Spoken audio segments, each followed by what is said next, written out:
Yes, yes, we can.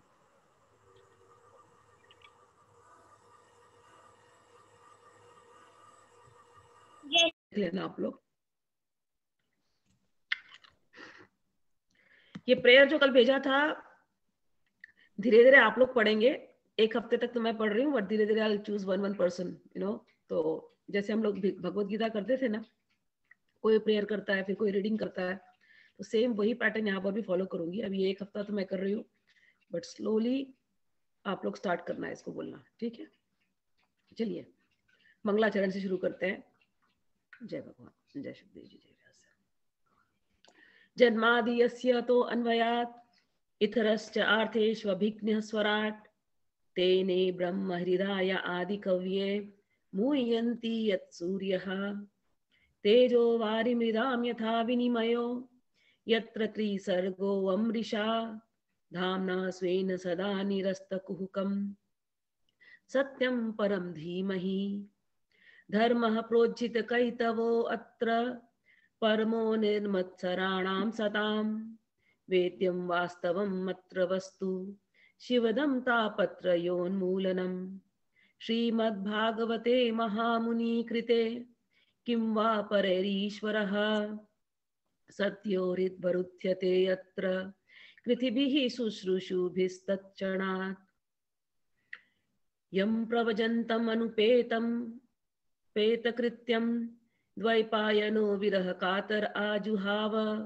पुत्रेति तन्मयतया तर्वोऽभिनेन्दु स्तं सर्वभूतहृदयं मुनिमानतोऽस्मि नारायणं नमस्कृत्य नरं चैव नरोत्तमं देवीं सरस्वतीं व्यासं ततो जयम् उदीरयेत् नष्टप्रायेषु भद्रेषु नित्यं भागवत सेवया भगवती उत्तम श्लोके भक्तिर्भवती नैष्टिकी।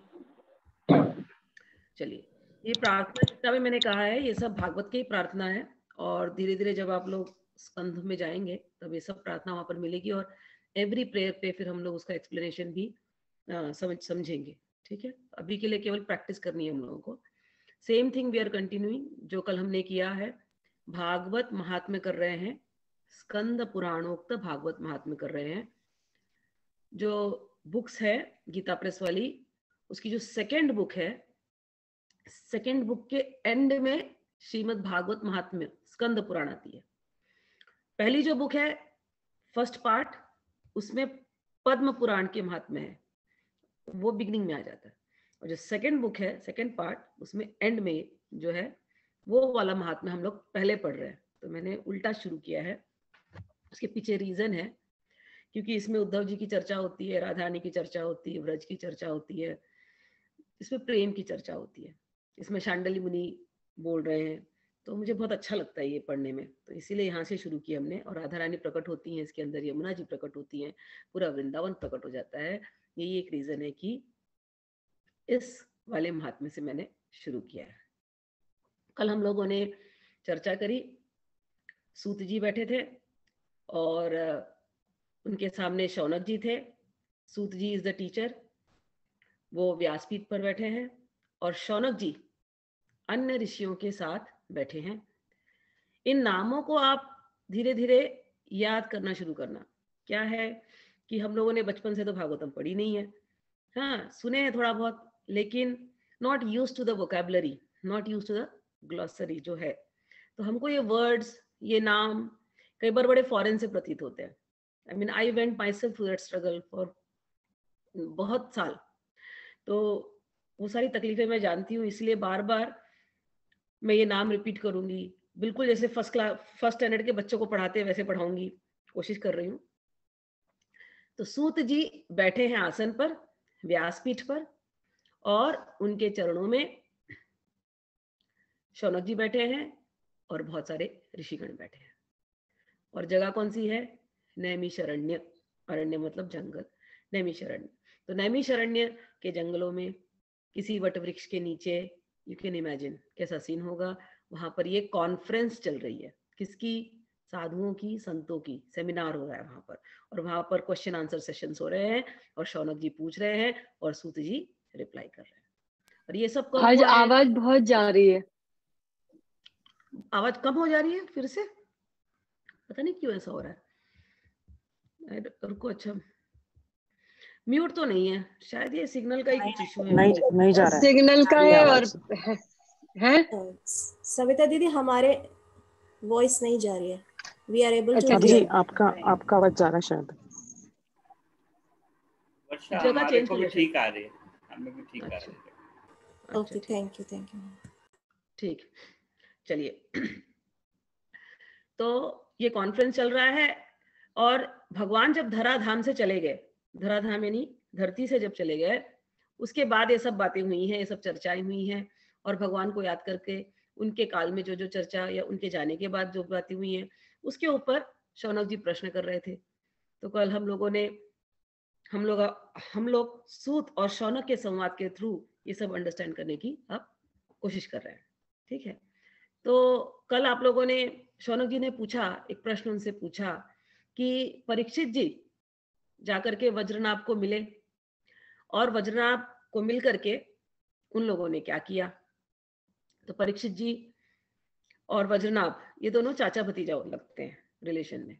तो ये दोनों मिले हैं, वज्रनाभ भगवान के ग्रेट ग्रैंडसन हैं और परीक्षित जी तो अर्जुन के ग्रैंडसन हैं। तो ये लोग मिले हैं आपस में, और जब मिलने गए, परीक्षित जी हस्तिनापुर से, दिल्ली से मथुरा गए, मथुरा पे थे वज्रनाभ। तो वज्रनाभ बहुत प्रसन्न हुए, बहुत खुश हुए, फिर बात करने लगे। फिर बात करते करते बोले कि मथुरा इतनी सुनी सुनी लग रही है भगवान के जाने के बाद, कहाँ चला गया मथुरा की रौनक, कहाँ है सब कुछ। तो परीक्षित जी बोले, अरे अगर ये जानना है तो इसको तो शांडिल्य मुनि ही अच्छे से बता सकते हैं। तो मैसेज पहुंचवाया शांडिल्य मुनि को, फिर शांडिल्य मुनि आए, वो भी देख करके परीक्षित जी को बहुत खुश हुए, वज्रनाभ जी को देख करके बहुत खुश हुए। फिर वज्रनाभ ने सब अपने मन की चिंता रखी कि हे भगवान, राजा तो मैं यहाँ का बन गया हूँ, लेकिन मथुरा बड़ी सुनी सुनी है, यहाँ पर एक चींटी भी दिखाई नहीं देती है, सब कुछ यहाँ से चला गया है। और क्यों ना हो, भगवान जब चले गए थे तो भगवान के विरह में एक भी जीव जंतु रहना नहीं चाहते थे उस जगह में। तो जब भगवान ने अपने लीला को समाप्त की, सब लोग उनके साथ चले गए थे, तो वो जगह मथुरा खाली खाली प्रतीत होने लगी, एम्प्टी, डेजर्टेड। तो शांडिल्य जी ने कहा कि देखो, ये तुम्हें ऐसा लग रहा है, लेकिन असल बात यह है कि इस जगह पर ये जो व्रज है, इसको व्रज कहते हैं। तो इस व्रज धाम में ऐसा कभी होता नहीं कि भगवान की लीलाएं नहीं हो रही। भगवान की दो तरह की लीलाएं हमेशा होती हैं, एक विजिबल लीला और एक इनविजिबल लीला। तो एक दिखाई दे रही है और एक दिखाई नहीं दे रही है, लेकिन जो दिखाई नहीं दे रही है उसको कहते हैं नित्य लीला। वो हमेशा है, एटर्नली, 24 घंटा। अभी भगवान ऐसे तो दिखाई नहीं दे रहे हम लोगों को, तो क्या भगवान है नहीं क्या? भगवान है। अच्छा, भगवान ने रासलीला की थी उस जगह पर, तो क्या भगवान अभी रासलीला नहीं कर रहे?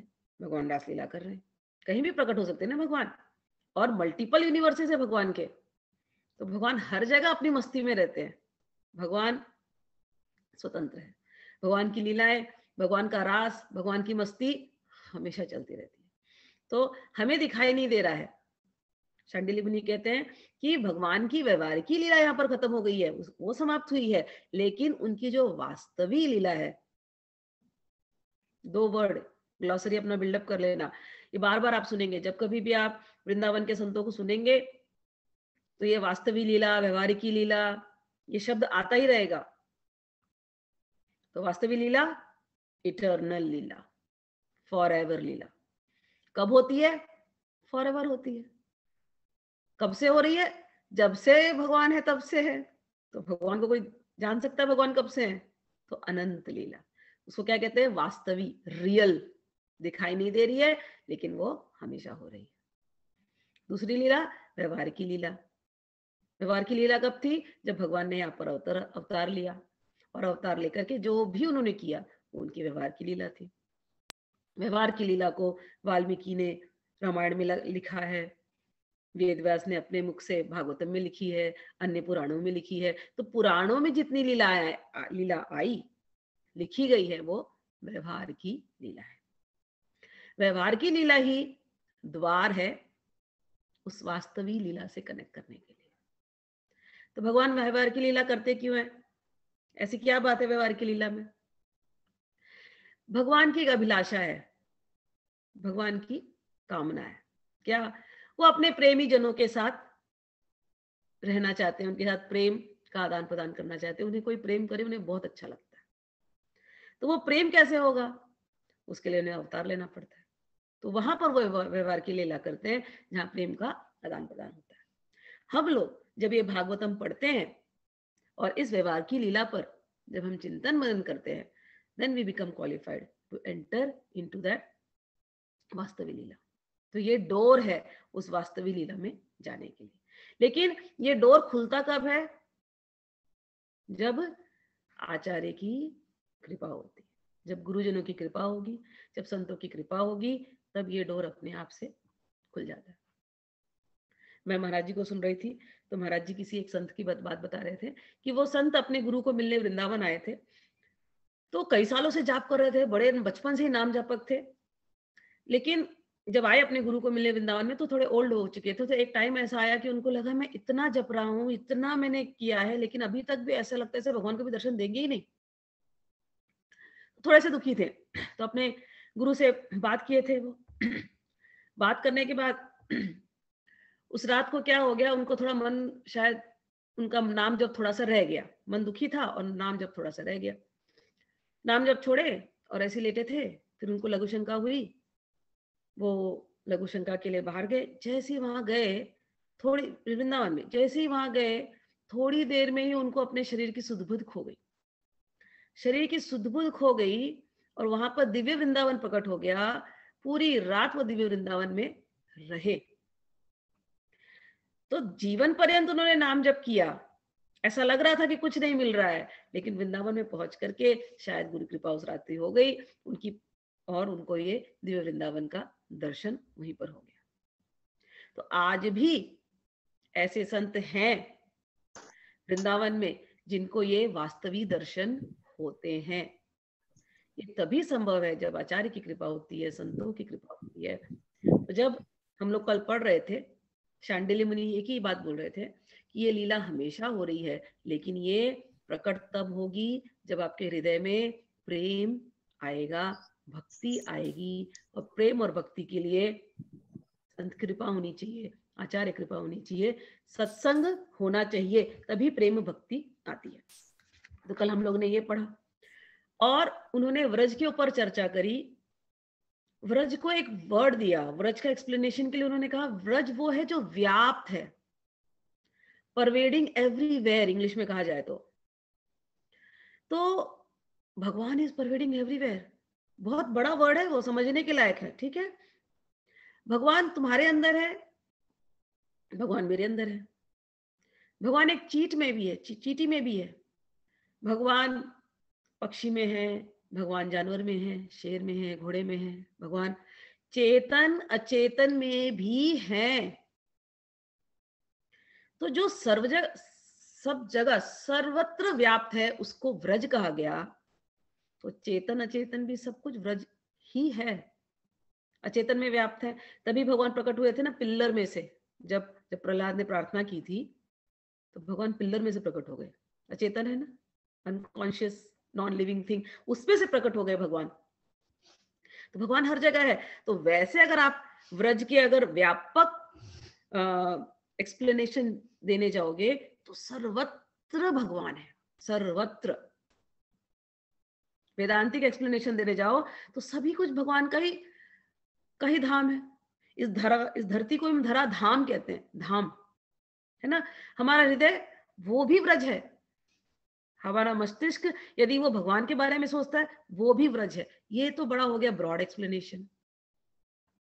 लेकिन जब हम इसको और फिल्टर करते जाए और हम एक्चुअली में जहां भगवान प्रकट हुए थे, जिस धाम में, इस धरती पर, जिसको हम व्रज कहते हैं, 84 कोस का व्रज, यूपी में, मथुरा में, यूपी में जो जगह है मथुरा, गोकुल, बरसाना, नंदगांव, ये सारी जगह व्रज में आ जाती है।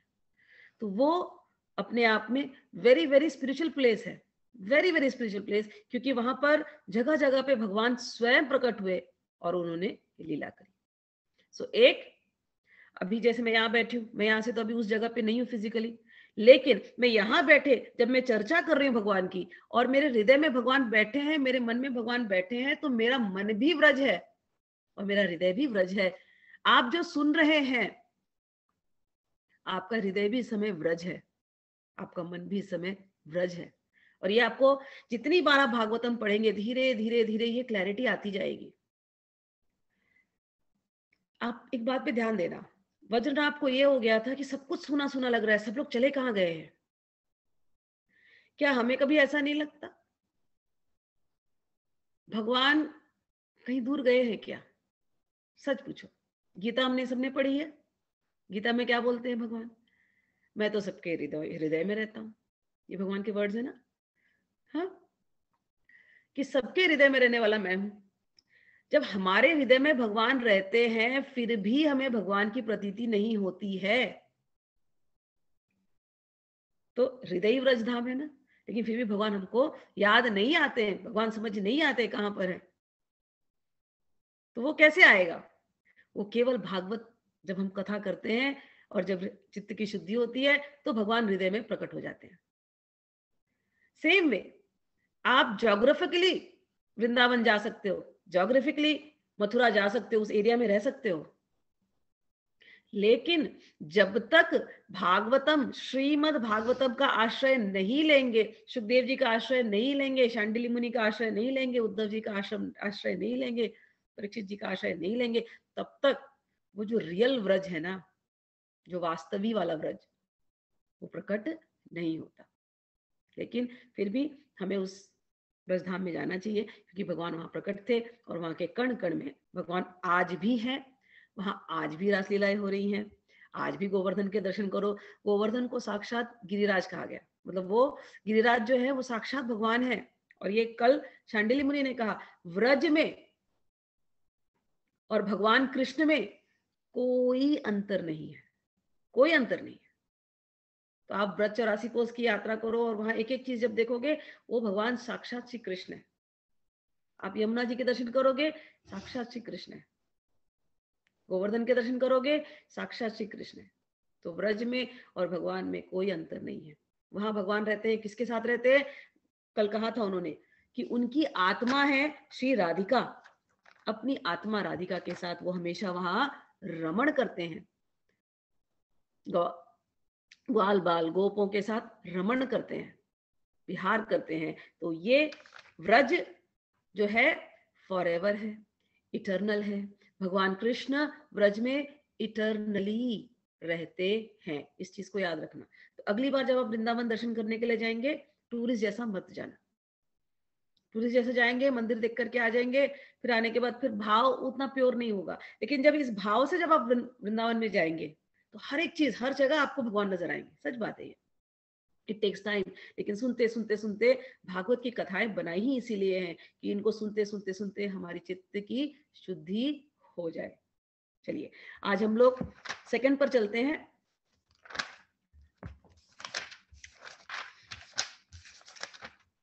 सेकंड अध्याय में जा रहे हैं आज हम लोग। अथ द्वितीय अध्याय, यमुना और श्री कृष्ण पत्नियों का संवाद, कीर्तनोत्सव में उद्धव जी का प्रकट होना।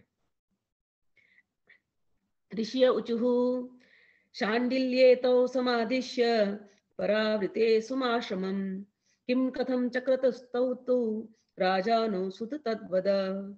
ऋषियों ने पूछा, सूत जी अब यह बतलाइए कि परीक्षित और वज्रनाभ को इस प्रकार आदेश देकर जब शांडिल्य मुनि अपने आश्रम को लौट गए, तब उन दोनों राजाओं ने कैसे कैसे और कौन कौन सा काम किया। शांडिल्य मुनि ने वज्रनाभ जी को, कल आपको याद होगा, स्मरण होगा, कि उनको आदेश दिया कि जाओ और जाकर के गोवर्धन, मथुरा, महावन, गोकुल, नंदीग्राम, बरसाना, इन सब चीज को तुम वापस से रिस्टोर करो, इन जगहों को, और एक एक जगह पे जो लीलाएं हुई हैं वहां पर जाके मंदिर बनवाओ। तो गोपेश्वर, चक्रेश्वर, बरसाना के मंदिर, ये सब वज्रभाग ने बनाए हैं वहां पर, वज्रनाभ ने वहां पर बनाए हैं। वहां के नदी, पर्वत, घाटी, सरोवर सबको तुम रिस्टोर करो। तो वो उस काम पर लग गए वहां पर। सूत उवाच ततस्तु विष्णुरातेन श्रेणीमुख्या सहस्रः इंद्रप्रस्था समानाय मथुरास्थान ममापितः। सूत जी कहने लगे, तदनंतर महाराज परीक्षित ने इंद्रप्रस्थ दिल्ली से हजारों बड़े बड़े सेठों को बुलवाकर मथुरा में रहने की जगह दी। इसके अतिरिक्त सम्राट परीक्षित ने मथुरा मंडल के ब्राह्मणों तथा प्राचीन वानरों को, जो भगवान के बड़े प्रेमी थे, बुलवाया और उन्हें आदर के योग्य समझकर मथुरा नगरी में बसाया। तो इस प्रकार से मथुरा नगरी दोबारा बसी है। इस प्रकार राजा परीक्षित की सहायता और महर्षि शांडिल्य की कृपा से वज्रनाभ ने क्रमशः उन सभी स्थानों की खोज की जहां भगवान श्री कृष्ण अपने प्रेमी गोप गोपियों के साथ नाना प्रकार की लीलाएं करते थे। लीला स्थानों का ठीक ठीक निश्चय हो जाने पर उन्होंने वहां की लीला के अनुसार उस स्थान का नामकरण किया, भगवान के लीला विग्रहों की स्थापना की तथा उन स्थानों पर अनेकों गांव बसाए। स्थान स्थान पर भगवान के नाम से कुंड और कुएं खुदवाए, कुंज और बगीचे लगवाए, शिव आदि देवताओं की स्थापना की, गोविंद देव, हरिदेव आदि नामों से भगवत विग्रह स्थापित किए। इन सब शुभ कर्मों के द्वारा वज्रनाभ ने अपने राज्य में सब और एकमात्र श्री कृष्ण भक्ति का प्रचार किया और बड़े ही आनंदित हुए। उनके प्रजाजनों को भी बड़ा आनंद था। वे सदा भगवान के मधुर नाम तथा लीलाओं के कीर्तन में संलग्न हो परमानंद के समुद्र में डूबे रहते और सदा ही वज्रनाभ के राज्य की प्रशंसा किया करते। एक दिन भगवान श्री कृष्ण की विरह वेदना से व्याकुल 16,000 रानियां अपने प्रियतम पतिदेव की चतुर्थ पटरानी कालिंदी को आनंदित देखकर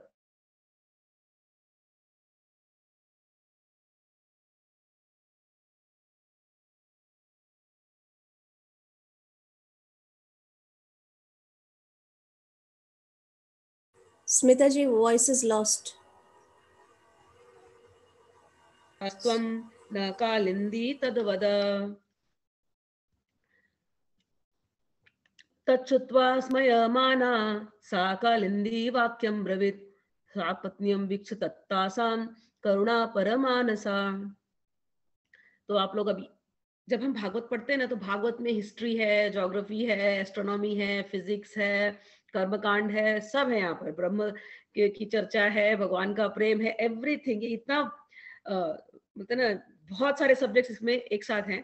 तो अभी आपने वो हिस्ट्री पढ़ी थोड़ी सी कि हाउ वृंदावन, बरसाना, सब कुछ को वापस कैसे रिस्टोर किया गया, कैसे जो वृंदावन, जो बरसाना, जो मथुरा जो सुना सुना हो गया था, कैसे वहां पर फिर बस्ती बसाई गई, कैसे वहां पर मंदिर बनाया गया, वो सब हमने पढ़ा। ये सब होने के बाद अब जो बोल रहे हैं कि भगवान की 16,000 पत्नियां, वो एक दिन भगवान चले गए थे, तो वो बड़ी दुखी थी विरह में, कह रहे भगवान चले गए हैं, हमको भगवान क्यों नहीं मिलेंगे। तब उन्होंने यमुना जी को देखा। यमुना जी तो पटरानी है, लेकिन यमुना जी हमेशा खुश रहती थी। तो 16,000 रानियां जाकर के यमुना जी को पूछी कि हमें तो इतना दुख होता है कि भगवान चले गए हैं, विरह वेदना में हम तड़पती रहती हैं, लेकिन यमुना जी आपके ऊपर कोई भी दुख नहीं दिखाई देता, आप तो वही है। तो इसका क्या रहस्य है, हमारी विरह वेदना दूर कैसे हो, कृपा करके हमको आप गाइड कीजिए। कालिंदी उवाच, यमुना जी कहती हैं, आत्मा रामस्य कृष्णस्य ध्रुवम् आत्मास्ति राधिका तस्या दास्य प्रभावेण विरहो अस्मान् संस्पृशे। बहुत बड़ी बात कही यहाँ पर। क्या कह रहे हैं यमुना जी 16,000 रानियों को? आत्मा रामस्य कृष्णस्य ध्रुवम आत्मा अस्ति राधिका। कृष्ण, भगवान श्री कृष्ण जो आत्मा राम है, कल हमने आत्मा राम पर चर्चा करी थी। भगवान की आत्मा कौन है? राधिका। शांडिल्य मुनि ने कहा था।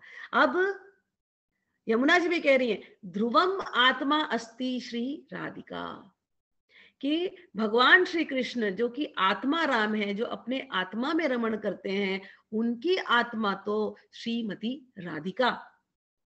और तस्या दास्य प्रभावेण, उनकी मैं दासी हूं, राधा रानी की मैं दासी हूं। राधा रमण की मैं दासी हूं। तो राधा रानी की दास्यता के प्रभाव से विरहो अस्मान न संस्पृशेत, मुझे बिल्कुल विरह नहीं होता। यहाँ पर किसकी बात हो रही है? राधा रानी की कृपा की बात हो रही है। यदि किसी को भगवान कृष्ण चाहिए, भगवान कृष्ण का प्रेम चाहिए, तो उसको ये सीक्रेट बता रही है यहाँ पर कि भाई ऐसे नहीं प्राप्त होते भगवान कृष्ण। कैसे प्राप्त होंगे? राधा रानी का दासत्व स्वीकार करो, राधा रानी की दासी बन जाओ। जब तुम राधा रानी की दासी बन जाओगी तब तुम्हारे अंदर भगवान श्री कृष्ण का विरह जो है वो दूर हो जाएगा। तस्या एवांश विस्तारः सर्वाः श्री कृष्ण नायिकाः नित्य संभोग एवास्ति तस्या सा मुख्यो गतः। यमुना जी कहती हैं कि जितनी भी भगवान श्री कृष्ण की रानियां हैं वो सब राधा जी के ही अंश का विस्तार है। और कह रही भगवान श्री कृष्ण और राधा सदा एक दूसरे के सामने रहते हैं और हमेशा वो संयोग में रहते हैं, वो कभी अलग होते ही नहीं है। इसलिए राधा के स्वरूप में अंशतः विद्यमान जो श्री कृष्ण की अन्य रानियां हैं उनको भी भगवान नित्य संयोग प्राप्त है। श्री कृष्ण ही राधा है और राधा ही श्री कृष्ण। कह रही हैं स एव सा सैवास्ति वंशी तत्प्रेम रूपिका। ये दर्शन कैसे करते हैं भगवान का, ये यमुना जी बता रही हैं। जब हम भागवत पढ़ते हैं ना तो भागवत में शब्दों के थ्रू दर्शन होता है। पूरा भागवत जो है ये शब्दों से भगवान को प्रकट करती है। तो अब यहाँ पर कह रहे हैं कि देखो भगवान कृष्ण जो है उनकी आत्मा है राधिका, वही राधा, कृष्ण और राधा में कोई अंतर नहीं है। स एव सा स सैवास्ति, वो जो कृष्ण है वही राधा है, जो राधा है वही कृष्ण है। और वंशी वंशी तत्प्रेम रूपिका।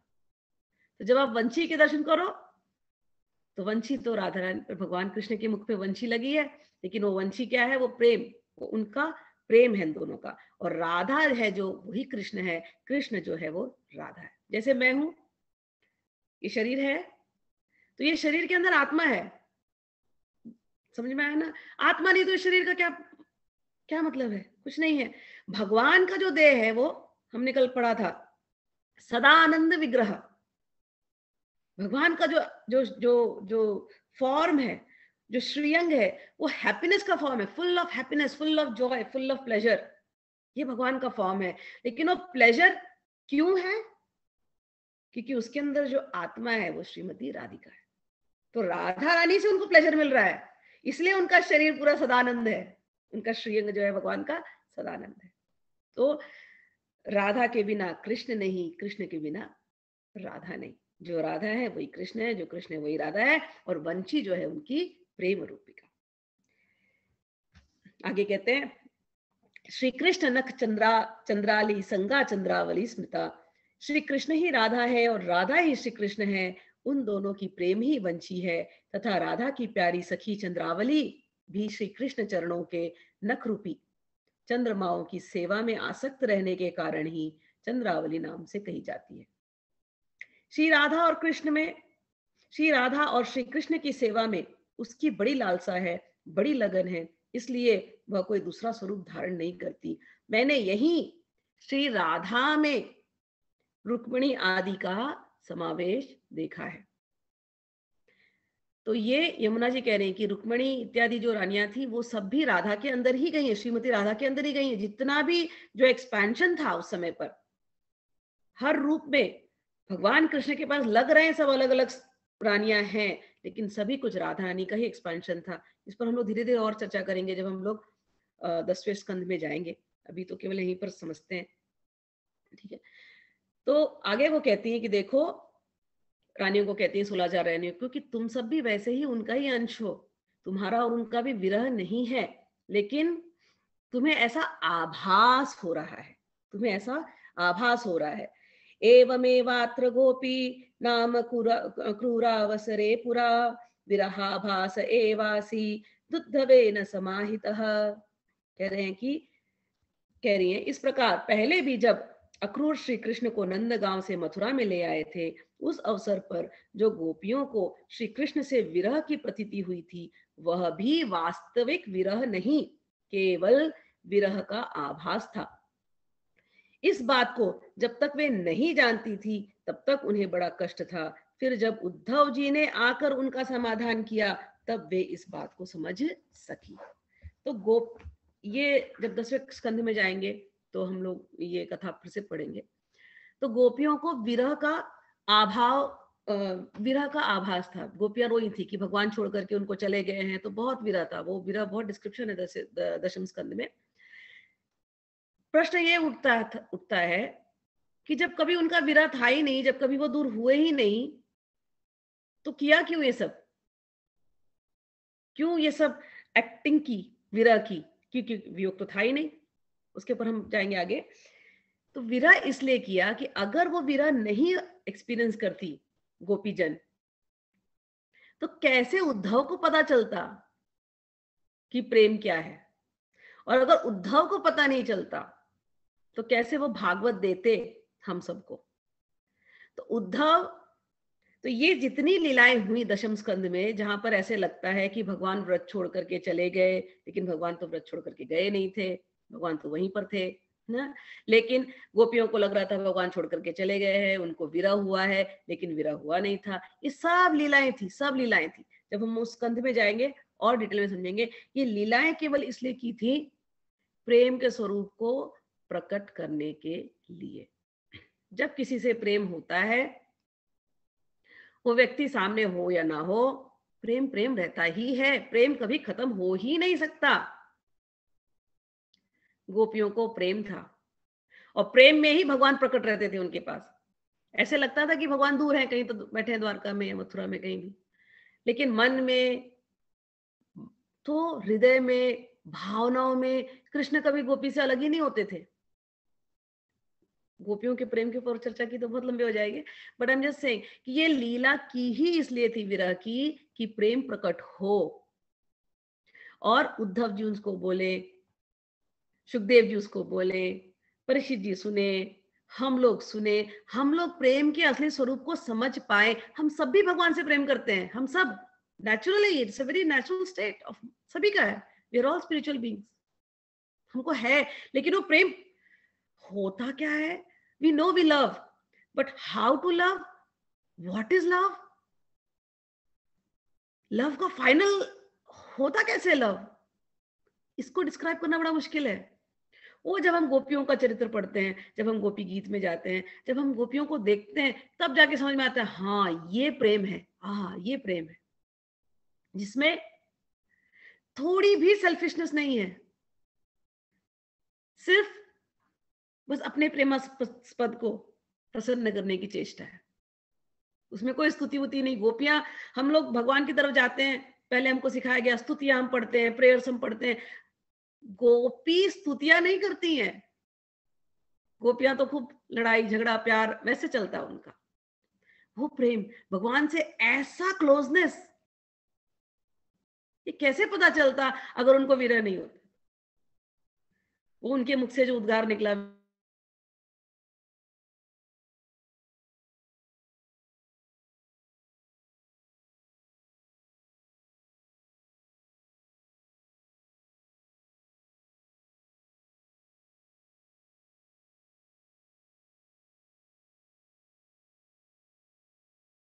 विरह की लीला ये हुई थी।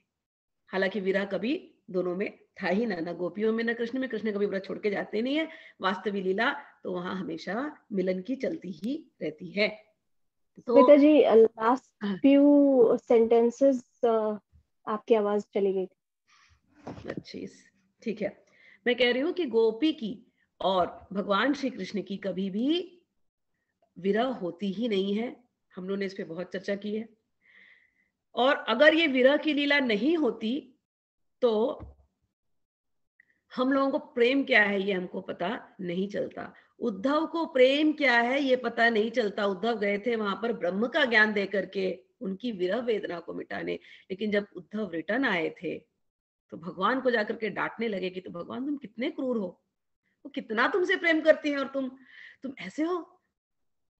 इतना विह्वल हो गए इतना प्रेम में उद्धव कि बोलने लगे वंदे वंदे व्रज स्त्रीणाम पाद रेणु अभिक्षणम यासाम हरि कथोदगीतम पुनाति भुवनत्रयम्।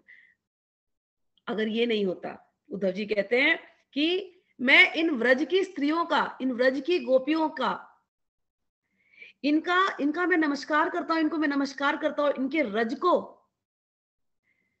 मैं हमेशा अपने मस्तक पर लगाना चाहता हूं। इन्होंने जो जो किया है, इनकी जो कथा है, इनकी जो गीत हैं, यदि कोई इनको गाए तो ये पूरा, ये तीनों भुवन ही जो है ये पवित्र हो जाते हैं केवल गोपियों के रज से। तो अगर ये विरह की कथा नहीं होती तो कैसे होता, है ना? विरह की लीला नहीं होती। विरह की लीला होने से जो प्रेम प्रकट हुआ, उस प्रेम से तीनों भुवन पवित्र हो गए, इसीलिए ये विरह की लीला हुई है। तो यमुना जी कहती है इनको 16,000 रानियों की कि आपका भी विरह नहीं हुआ है, लेकिन चूंकि आपने भागवत सुना नहीं है, आपने भगवान की कथाएं सुनी नहीं है, आपने राधा रानी की महिमा सुनी नहीं है, आपने गोपीजन की महिमा सुनी नहीं है, इसीलिए आपको विरह का आभास हो रहा है। तो आप एक काम कीजिए, आप भागवतम सुनिए। तो 16,000 रानियों ने कहा अच्छा, तो कहाँ से सुने? तो बोली सुने कहाँ से? अरे उद्धव जी को जाके ढूंढिए। तो बोली उद्धव जी कहाँ मिलेंगे? तो बोले भैया वो नाम जापक है, नाम प्रेमी है, हर प्रेमी भक्त को भगवान का नाम बहुत अच्छा लगता है। यदि तुमको उनको बुलाना है तो सबसे सरल उपाय है कीर्तन शुरू कर दो। तो जाओ खूब कीर्तन करो, और कीर्तन करने से वहां निश्चित ही उद्धव जी प्रकट हो जाएंगे। जब उद्धव जी प्रकट होंगे तब वो आपको भागवतम सुनाएंगे। जब वो आपको भागवतम, श्रीमद् भागवतम सुनाएंगे, भगवत कथा सुनाएंगे, तब आपका ये विरह दूर हो जाएगा। तो उनकी आज्ञा मान करके, उनके सॉल्यूशन को सुन करके ये सारी सखियां, ये लोग गई। कहां पर गई? श्लोक नंबर 24 सूत उवाच जब हम पढ़ते हैं तो वो लोग, रुको, सूत उवाच एवमुक्ता तु कालिंदी प्रत्युवाचा तास्तथा स्मरन्ति कृष्णचंद्रस्य कलाः षोडश रूपिणी। सूत जी कहते हैं श्री कृष्ण की रानियों ने जब यमुना जी से इस प्रकार कहा, तब वे भगवान श्री कृष्ण चंद्र 16 कलाओं का चिंतन करती हुई उनसे कहने लगी। जब भगवान श्री कृष्ण अपने परम धाम को पधारने लगे, तब उन्होंने अपने मंत्री उद्धव से कहा, उद्धव, साधना करने की भूमि है बद्रिका आश्रम, अतः अपनी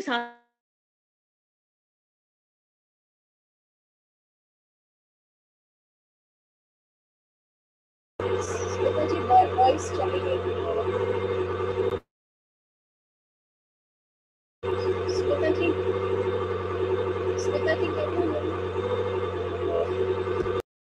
भगवान ने पहले ही उद्धव को दे दिया था, किंतु वह फल भूमि यहाँ से भगवान के अंतर्धान होने के साथ ही स्थूल दृष्टि से परे जा चुकी है, इसलिए इस समय यहाँ उद्धव प्रत्यक्ष दिखाई नहीं पड़ते।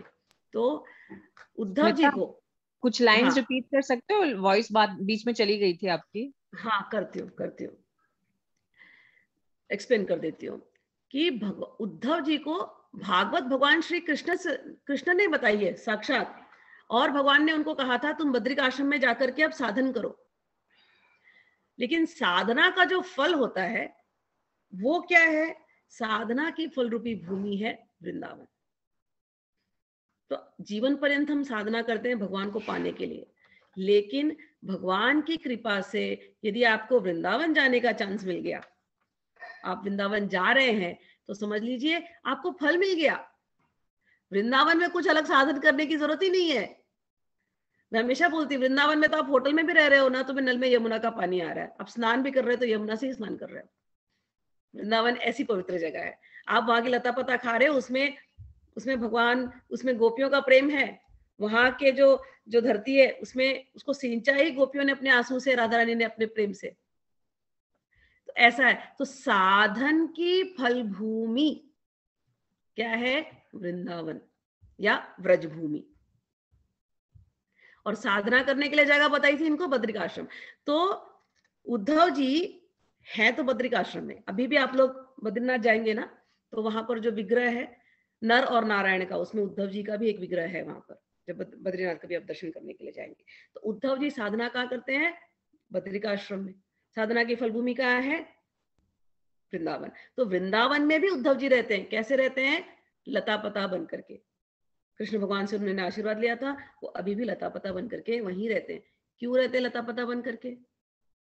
उनको बड़ी इच्छा थी कि मैं इन गोपियों के रज को लूं, अपने माथे पे धारण करूं।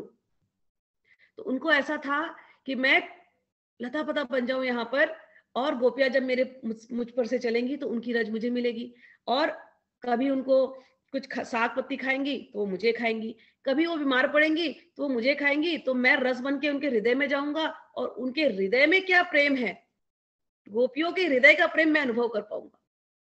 तो इसलिए वो वहां के लता पता बनना चाहते थे। तो कहां पर बने लता पता? तो इस श्लोक में जाते हैं हम लोग। सूत उवाच, श्लोक नंबर 24। गोवर्धन गिरि निकटे सखी स्थले तद्रजः कामः तत्रान् कुरवल्ली रूपेणास्ते स उद्धवो नूनम।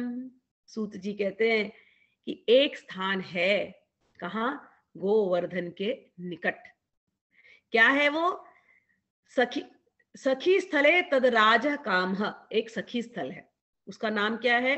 कौन सी सखी है वो? कुसुमा सखी। कुसुमा सखी कौन है? कुसुमा सखी श्रीमती राधा रानी ही है। वहां पर वे कुसुम फूलों का चयन करती हैं, और वो उनकी राधा और कृष्ण की ऐसी स्थली है जहां भगवान वहां पर खूब अपने प्यार से जा जाके खूब सुंदर सुंदर फूल चुनते थे, अपने पीताम्बरी में रखते थे और ला करके राधा रानी को वहां पर बैठाते हैं और उनके केशों का श्रृंगार करते हैं फूलों से। वो है कुसुम सरोवर। कुसुम सरोवर के पास के जो वन है, जो जगह है, उसको यहाँ पर उन्होंने इसको मेंशन किया है। गोवर्धन गिरि निकटे, गोवर्धन गिरि के पास सखी स्थल है, ठीक है। और वहां भगवान ने लीलाएं की हैं श्रीमती राधा रानी के साथ, गोपियों के साथ, उसे हम कुसुम सरोवर कहते हैं आजकल, ठीक है। वहां पर उन्होंने क्या किया है? उद्धव जी ने वहां की लता बन करके, अंकुर बन करके, बेल बन करके वो वहां रहते हैं, निवास करते हैं। जहां उद्धव जी का दर्शन हो सकता है, गोवर्धन पर्वत के निकट भगवान की लीला सहचरी गोपियों की विहार स्थली है। वहां की लता, अंकुर और बेलों के रूप में अवश्य ही उद्धव जी वहां निवास करते हैं। लताओं के रूप में उनके रहने का यही उद्देश्य है कि भगवान की प्रियतमा गोपियों की चरण रज उन पर पड़ती रहे। उद्धव जी के संबंध में एक बात निश्चित यह है कि उन्हें भगवान ने अपना उत्सव स्वरूप प्रदान किया है। भगवान का उत्सव उद्धव जी का अंग है, वे उससे अलग नहीं रह सकते। इसलिए अब तुम लोग वज्रनाभ को साथ लेकर वहां जाओ और कुसुम सरोवर के पास ठहरो। भगवत भक्तों की मंडली एकत्र करके वीणा, वेणु और मृदंग आदि बाजाओं के साथ भगवान के नाम और लीलाओं के कीर्तन, भगवत संबंधी काव्य कथाओं के श्रवण तथा भगवत गुण गान से युक्त सरस संगीतों द्वारा महान उत्सव आरंभ करो। तो यदि उद्धव जी को प्रकट करना है तो क्या करना है? कीर्तन करना है। जहां कीर्तन होगा, भगवान का कीर्तन होगा, वहां उद्धव जी भी प्रकट हो जाएंगे। तो वज्रनाभ को लेकर के सारी 16,000 रानियां कुसुम सरोवर में गई हैं। कुसुम सरोवर आप लोग गूगल करना, इतना ब्यूटीफुल प्लेस है। आहा, और अभी तो वहां जो मंदिर बनाई गई है बहुत ही सुंदर है। गूगल पे देखना, और भगवान करे आप सब लोग जाए वहां पर। और अब इस भाव से दर्शन करना। ऐसे तो तुम जाते ना, अभी ये स्टोरी नहीं पता होती, ऐसे तुम जाते हो तो बड़ा सुंदर, बड़ा सीनिक, वेरी फोटोजेनिक प्लेस है, नो डाउट। शूटिंग भी हुई उस जगह पे बहुत पिक्चरों की।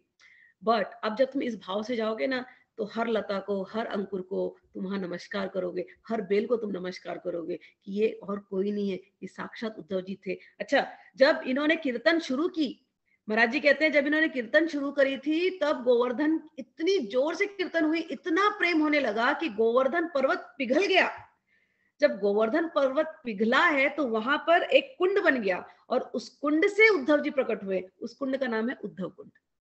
तो ऐसी उन्होंने जो है कीर्तन की कि गोवर्धन पर्वत पिघल गया और उद्धव कुंड से उद्धव जी आए हैं। कैसे आए हैं, कैसे दिखते हैं? वाह वाह मैं पहले पढ़ देती हूँ इसमें। सूत उवाच, श्लोक नंबर 30 पढ़ रही हूँ। गोवर्धनाद दूरेण वृंदारण्ये सखी स्थले प्रवृत्तः कुसुमाम्बोधौ कृष्ण संकीर्तनोत्सवः वृषभानुसुताकान्त विहारे कीर्तन श्रिया साक्षादादि समावृत्ते सर्वे अनन्य दृशो भवन। गोवर्धन के निकट वृंदावन के भीतर कुसुम सरोवर पर जो सखियों की विहार स्थली है, वहां ही श्री कृष्ण कीर्तन का उत्सव आरंभ हुआ। वृषभानुनंदिनी श्री राधा जी तथा उनके प्रियतम श्री कृष्ण की वह लीला भूमि जब साक्षात संकीर्तन के शोभा से संपन्न हो गई, उस समय वहां रहने वाले सभी भक्तजन एकाग्र हो गए। उनकी दृष्टि, उनके मन की वृत्ति कहीं अन्यत्र न जाती। तदनंतर सबको देखते देखते वहां फैले हुए तृण, गुल्म और लताओं के समूह से प्रकट होकर श्री उद्धव जी सबके सामने आए। उनका शरीर श्याम वर्ण था। बहुत सुंदर इधर डिस्क्रिप्शन दिया कैसे दिख रहे हैं उद्धव जी। गुंजा मालाधरो गायन वल्लवी वल्लभम मुहुः तदा गमन तोरेजे वृषम संकीर्तनोत्सवः। वो वहां प्रकट हो गए, पीतांबरी पहने हुए प्रकट हुए हैं, गुंजा माला उन्होंने धारण करी है और उनके मुख से धीरे धीरे भगवान की कथा निकलती जा रही है। ये भक्त का लक्षण होता है। भक्त के पास आप बैठेंगे ना, भक्त के मुंह से केवल भगवान की कथा ही निकलती है, उसको और कुछ अच्छा ही नहीं लगता। तो ये सेम चीज जब हम लोग सुखदेव के बारे में पढ़ेंगे, उनके बारे में भी ऐसी है कि जब वो आते हैं तो उनके रोम रोम से भागवतम निकल रही है, धीरे धीरे बोलते हैं, प्रेम ना पठन शनै शनै ही। ऐसा सेम वे उद्धव जी प्रकट हुए हैं और मुख से धीरे धीरे केवल कृष्ण भगवान के गुण, कृष्ण भगवान की लीलाएं ये निकलती जा रही है। ये तो कहते हैं उनका शरीर श्याम वर्ण था, उस पर पीतांबर शोभा पा रहा था। वे गले में वनमाला और गुंजा की माला धारण किए हुए थे तथा मुख से बारंबार गोपी वल्लभ श्री कृष्ण की मधुर लीलाओं का गान कर रहे थे। उद्धव जी के आगमन से उस संकीर्तन उत्सव की शोभा कई गुना बढ़ गई। जैसे स्फटिक मणि की बनी हुई अट्टालिका की छत पर चांदनी छिटकने से उसकी शोभा बहुत बढ़ जाती है, उसी समय सब लोग आनंद के समुद्र में निमग्न हो अपना सब कुछ भूल गए, सुध बुध खो बैठे।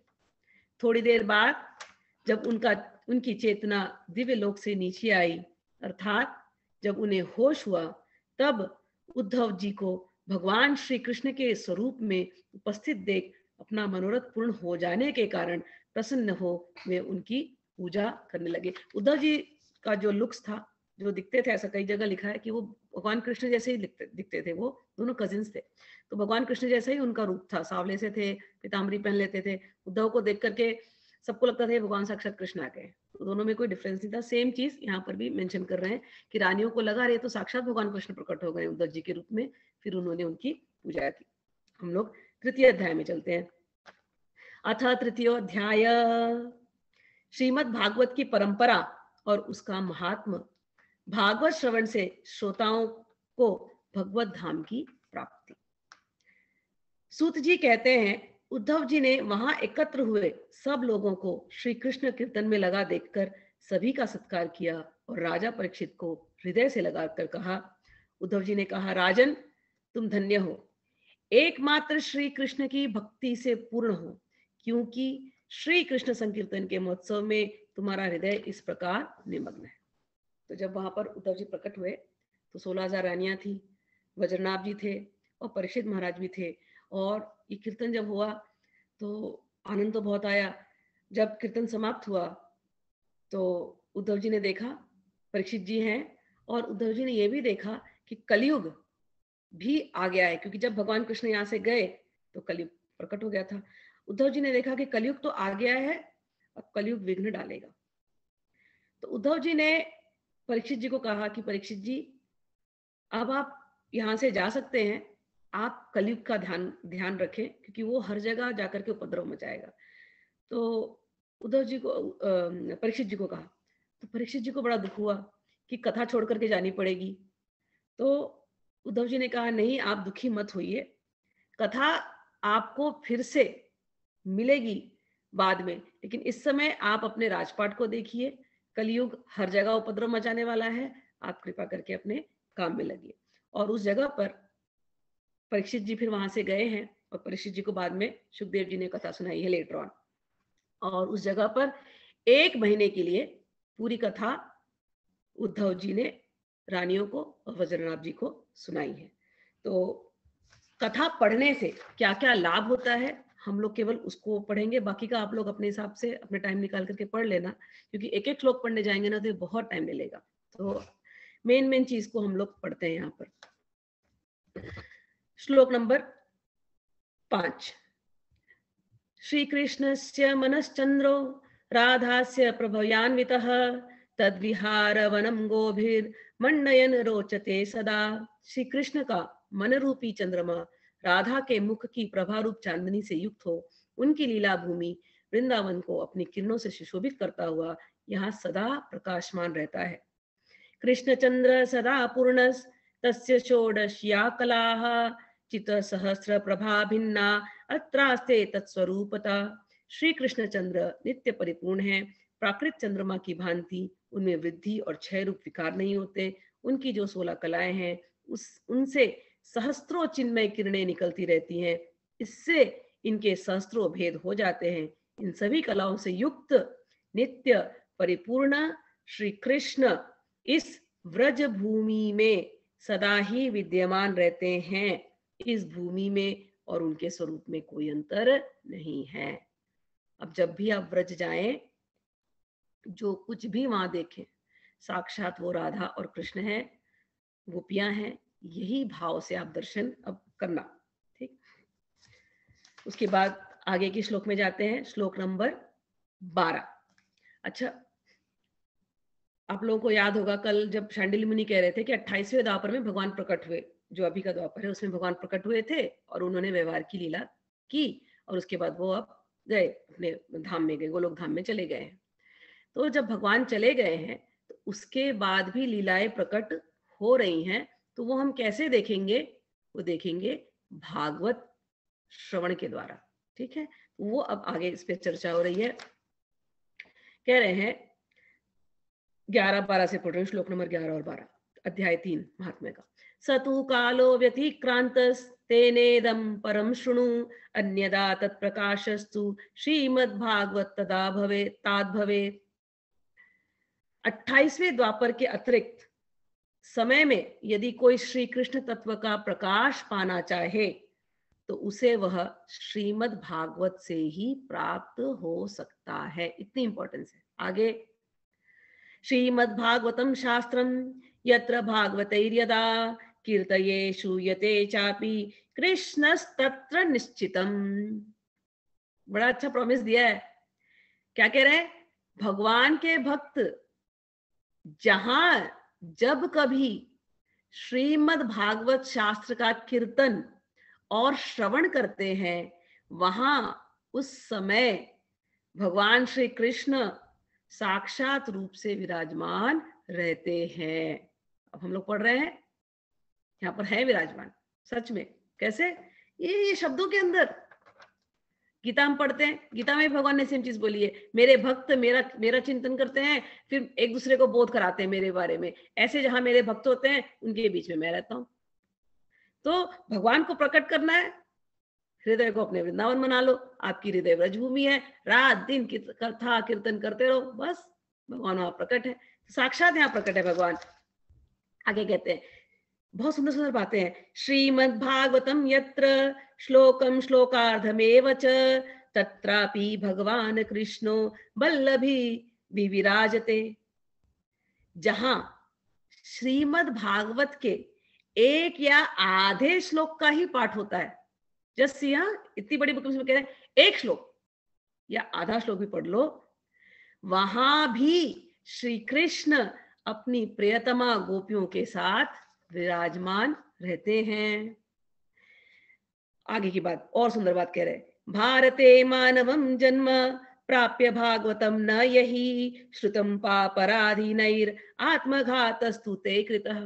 अब भारत के ऊपर कह रहे कि देखो भारत में जन्म लेने के बाद फिर भी कथा में अगर इंटरेस्ट नहीं आ रहा है तो वर्ड दिया है आप अपने आत्मघाती हो, आप अपने आप को मार रहे हो।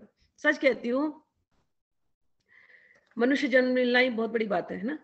हम लोग कितनी योनियों से गए हैं, हिंसात्मक पशु की योनि से लेकर के सात्विक पशु, घोड़े, गधे, गाय, सब बन के आए हैं हम, सुअर उअर सब बन के आए हैं हम। क्या नहीं, क्या क्या योनियों से निकलने के बाद, ठीक है, क्या पता और कौन कौन से देशों में पैदा हुए हैं। शायद मिडिल ईस्ट में कभी पैदा हुए रहेंगे, कभी यमन मुसलमानों के देश में पैदा हुए, कभी क्रिश्चियनों के देश में पैदा हुए। ये सब हमारी जर्नी हो चुकी। कभी शायद हम कोई अफ्रीका के किसी ट्राइबल गांव में पैदा हुए रहेंगे। ये हमारी जर्नी होगी ना, वी डोंट नो। आप पास्ट लाइफ रिग्रेशन करें तो शायद पता चले। लेकिन थिंक ऑफ इट, चलो किसी अफ्रीका के ट्राइब में हम पैदा हुए, वहां से फिर निकले हैं, वो कैसे होते हैं, उनका सिविलाइजेशन कैसा होता है, हम वो निकल करके चलो किसी वेस्टर्न कंट्री में पैदा हुए होंगे, वो निकल करके कभी आदमी कभी औरत कभी कुछ बन करके हम फिर कभी जानवर योनि में जाकर के, कभी देवों की योनि में जाकर के, ऐसे वैसे करते करते करते हम भारत भूमि में प्रकट हुए। Do you know the importance of Bharat bhumi? Bharat भूमि में स्पिरिचुअल बातें उसके नस नस में है, उसकी वाइब्रेशन में, उसमें सब में है। अगर हमको कोई स्पिरिचुअल बात भी नहीं पता है ना, तो भी एक बात हमको जरूर पता है, राम नाम सत्य है। देखो कितनी आसानी से हमारे जो मुनिगण थे, हमारे जो ऋषिगण थे, कितनी आसानी से सबसे बड़ी स्पिरिचुअल बात राम नाम सत्य है हमको बता करके गए। हर एक को पता है ये डायलॉग, मतलब ये राम नाम सत्य, राम नाम सत्य मरने के बाद बोलते, लेकिन राम नाम सत्य यही असली बात है। तो भारत भूमि में कोई पैदा हुआ है, उसने भले कोई किताब पढ़ी ना हो, कोई ना जानता हो, ये इतना तो जानता ही है, राम नाम सत्य है। अच्छा ये छोड़ो, श्रद्धा, कैसी श्रद्धा हमारे अंदर डाल के रखी है। भारत भूमि का सबसे इंपॉर्टेंट बात यदि कोई है तो संस्कार। हम भारत में पैदा हुए, संस्कार हमारे अंदर भर दिए गए। हमको ऐसी श्रद्धा बताई गई है कि हर एक चीज में हम भगवान देखते हैं, हर एक चीज में। ये हमारा सिस्टम था, इतना ब्यूटीफुल सिस्टम है। चूहा को देखेंगे तो है गणेश जी की सवारी है, हाथी को देखेंगे तो गणेश जी भगवान नमस्कार, पीपल के पेड़ को देखेंगे भगवान नमस्कार, किसी की भी चीज को देख लो, सुअर को देखेंगे वाराह अवतार नमस्कार, बैल को देखेंगे हाय हाय शिव जी का सवारी नमस्कार, गाय को देखेंगे भाई कृष्ण भगवान इसको प्यार करते हैं, गोपाल है नमस्कार गौ माता। हर एक चीज को, आप कैलाश को देखेंगे, आहा कैलाश पर्वत नहीं है, कैलाश तो साक्षात भगवान शिव का निवास स्थान है, तो नमस्कार। आप समुद्र को देखेंगे, आहा विष्णु जी का निवास स्थान है, लक्ष्मी जी का निवास स्थान है, नमस्कार। हमारे यहाँ हर एक चीज में, इवन मेटेरियलिस्टिक थिंग में भी हमको श्रद्धा पैदा कर दी गई है। मेटेरियलिस्टिक थिंग में भी दिवाली के दिन सोना निकालते हैं पूजा करने के लिए, रुपया रखते हैं पूजा करने के लिए, क्यों भाई लक्ष्मी जी है नमस्कार। सोना गिर जाए पैर के नीचे उसको भी नमस्कार करेंगे। किसी को पैर लग गया हमसे, नमस्कार, माफ कर देना आपको पैर लग गया मेरा। तो भारत भूमि में पैदा होना, can you understand how important that is, how lucky we are. पहले तो ये मनुष्य जीवन मिलना, उसके बाद भारत भूमि में पैदा होना। मैं यूएस आई ना, तो यहाँ के बच्चों को, स्टूडेंट्स को देखती थी ना, दे डोंट, हम लोग कैसे बुक को पैर लगेगा हम पहले नमस्कार करेंगे, अरे बाप रे सरस्वती जी है ना। चाहे कोई म्यूजिक सीखता हो, म्यूजिक वाले कैसे अपने इंस्ट्रूमेंट्स को हमारे यहाँ नमस्कार करते हैं, भाई सरस्वती जी है। यहाँ पर ऐसा है ही नहीं। I have seen kids literally books को उन्होंने फुटरेस्ट जैसा यूज किया है यूएस में। एंड मैं जब पहले देखती थी मैं शॉक हो जाती थी, मैंने कहा भगवान ये क्या है। ठीक है, ये यहाँ के कल्चर है, लेकिन यहाँ संस्कार है ही नहीं। लेकिन हम जो भारत में पैदा हुए हैं, हमको जो संस्कार दिया गया, श्रद्धा, हर एक चीज के अंदर श्रद्धा। ये श्रद्धा की डेवलपमेंट इतनी आसानी से हो गई है।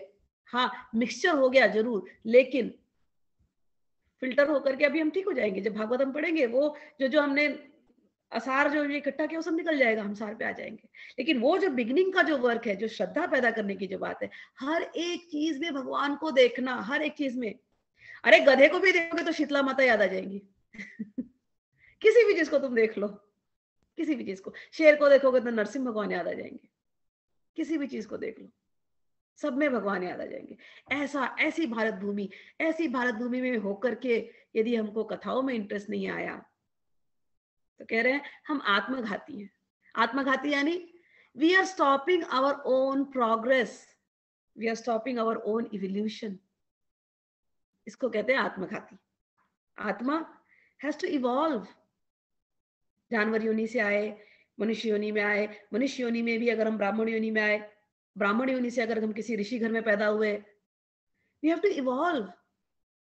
अगर हम अपने इवॉल्वमेंट में अगर हम ध्यान नहीं दे रहे हैं तो हम आत्मघाती हैं। तो इवॉल्व कैसे होंगे भैया? इवॉल्व होने का सबसे सरल तरीका है श्रीमद् भागवतम। भले एक श्लोक पढ़ लो, भले आधा श्लोक पढ़ लो, एक अध्याय, कुछ भी पढ़ लो, लेकिन श्रीमद् भागवतम छोड़ो नहीं, रोज पढ़ो, रोज। ये कर रहे हैं यहाँ पर। तो इस पवित्र भारतवर्ष में मनुष्य का जन्म पाकर भी जिन लोगों ने पाप के अधीन होकर श्रीमद् भागवत नहीं सुना, उन्होंने मानो अपने ही हाथों अपनी हत्या कर ली है। श्रीमद् भागवतम शास्त्रम नित्यम ये परिसेवितम पितुर्मातुश्च भार्याः कुल पंक्ति सुतारिता। बहुत बड़ी बात कही देखो। अभी कह रहे हैं जिन बड़े भागियों ने प्रतिदिन श्रीमद् भागवत का शास्त्र सेवन किया है, उन्होंने अपने पिता, माता और पत्नी तीनों के ही कुल का भली भांति उद्धार कर दिया है। There are so many rituals हमारे यहाँ ना उद्धार के लिए। गया पिंडदान करो, गोदावरी में जाके पिंडदान करो, बहुत कुछ है। उस पर भी हम अभी चर्चा करेंगे जब हम पद्म पुराण का महात्म्य पढ़ेंगे।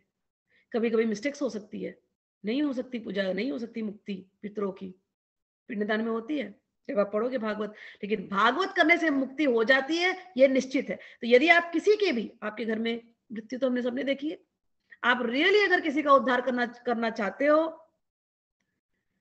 अपने पहले की 7 पीढ़ी और अपने आगे वाली 7 पीढ़ी, तो भागवत पढ़ करके उनको डेडिकेट कर दो, उनकी मुक्ति हो जाएगी। आगे पढ़ते हैं। विद्या प्रकाशो विप्राणाम प्राज्ञाम शत्रु जयो विशाम धनम स्वास्थ्यम च शूद्राणाम श्रीमद् भागवतात् भवेत्। श्रीमद् भागवत के स्वाध्याय और श्रवण से ब्राह्मणों को विद्या का प्रकाश प्राप्त होता है, क्षत्रियों को क्षत्रिय शत्रुओं पर विजय पाते हैं, वैश्यों को धन मिलता है, शूद्र स्वस्थ निरोग बनते हैं। इनको तुम्हारा माइक ऑफ कर लो। योषितां परेषां च सर्ववांछित पूर्णं ततो भागवतं नित्यं को न सेवेत भाग्यवान। स्त्रियों तथा अंत्यज आदि अन्य लोगों की भी इच्छा श्रीमद् भागवत से पूर्ण होती है, अतः कौन ऐसा भाग्यवान पुरुष है जो श्रीमद् भागवत का नित्य सेवन न करेगा। अनेक जन्म संसिद्धि श्रीमद् भागवतम लभेत प्रकाशो भगवत भक्ते भवस्तत्र जायते। बहुत बड़ी बात कही है अभी आप सब लोगों के लिए है। हम सब पर आचार्य की कृपा हुई, संतों की कृपा हुई, हमारे जो पेरेंट्स है, फोरफादर्स है, उनकी कुछ पुण्य हमको लगे हैं, हमारे खुद के भी कर्मों के कुछ पुण्य लग करके उनके आशीर्वाद से ही हमको ये भागवत सुनने मिली है। कह रहे हैं अनेकों जन्मों तक साधना करते करते जब मनुष्य पुण्य सिद्ध हो जाता है, तब उसे श्रीमद् भागवत की प्राप्ति होती है। भागवत से भगवान का प्रकाश मिलता है, जिससे भगवत भक्ति उत्पन्न होती है। तो ये ऑर्डिनरी नहीं है। ये जो 1 घंटा आप लोग दिए हैं, बहुत कुछ भगवान की कृपा हुई है, तब जाकर के हमको श्रीमद् भागवत सुनने को मिल रहा है। तो इसको बहुत ही वैल्यू करके अपने समय में निकालिएगा इसके लिए, और इसको डीपली जा करके पढ़ना। अब हम लोग क्लास यहीं पर एंड करते हैं, बाकी का कल करेंगे। ठीक है, चलिए, हरि बोल, जय श्री कृष्ण। किसी को कुछ पूछना है तो पूछ। जय श्री कृष्ण। हरि बोल, हरि बोल, हरि बोल, हरि बोल। चलिए, एक बात बोलनी थी मुझे। जैसे बीच में म्यूट ऑफ करके बोलते हैं ना, उसकी जगह इसमें ऑप्शन है, तो सब लोग मैसेज कर दिया करो ताकि ना वो म्यूट ऑफ भी ना हो, मतलब और स्मिता जी को वो मैसेज पढ़ लिया करेंगे। तो बीच स्मिता जी में मैसेज में मुश्किल हो जाता है स्मिता जी का, क्योंकि स्मिता जी का ध्यान नहीं रहता। वर्षा करेगी या भक्ति करेगी, क्योंकि वो लोग दोनों इसको मैनेज कर रहे हैं। मैसेज डाल दो है। हाँ बस ठीक। यस ठीक है। Will check. नहीं, आपको ठीक है। नहीं मैसेज करना है, आप बस वो मैसेज पढ़ लोगी तो फिर याद रहेगा कि आवाज आपकी नहीं आ रही। ठीक है ठीक है ठीक है ठीक है। Thank okay you. हरि चलो बोल। ओके, हरि बोल हरि बोल हरि बोल। चलो हरि बोल। हरि राधे बोल। राधे हरि बोल हरि बोल। हरि बोल हरि बोल। हरि बोल। राधे राधे। हरि बोल। राधे राधे राधे।